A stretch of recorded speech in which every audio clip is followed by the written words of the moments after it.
ප්‍රාර්ථනා කතාවට ආදරය කරන ඔයාලව ගොඩාක් ආදරෙන් පිළිගන්නවා අදත් මගේ channel එකට.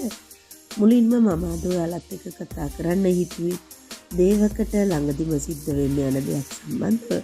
ඉතින් වීඩියෝ එකට යන්න කලින් මම ඔයාලගෙන් පුංචි ඉල්ලීමක් කරනවා.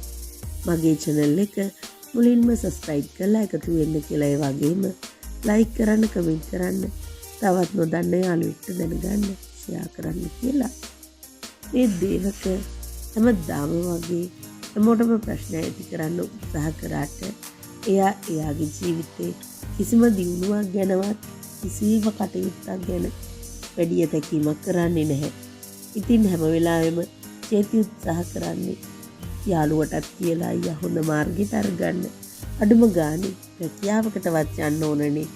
ඉතින් ඒකලා අයියා එක්ක කතා කරාම අයියා නිතරම කේන්තියෙන් තමයි කතා කරන්නේ. එයාට තියෙන එකම අරමුණ ප්‍රාර්ථනාව විවාහ කරගන්න.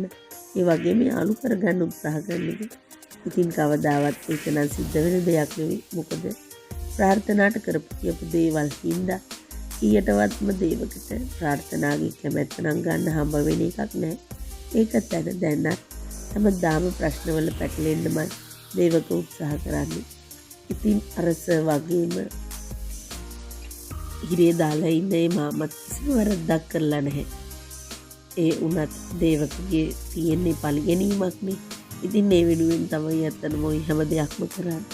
පස්සේ මේ හැමදේම ඔප්පු වෙවි මේ සියලු දේවල් කළේ දේවක කියලා.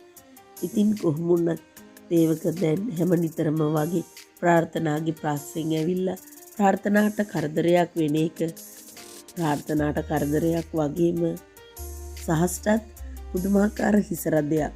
ඉතින් කොහොමුණත් අන්තිමේදී ප්‍රාර්ථනාගෙන් දේවකට අයින් වෙන්නම සිද්ධ වෙවි.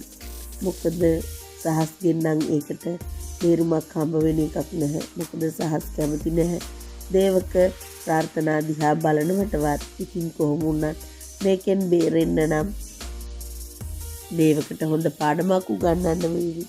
ඉතින් වැඩි ඈතක් නැහැ. ළඟදීම සහස්ගෙන් දේවක හොඳටම කන්නයි හදන්නේ.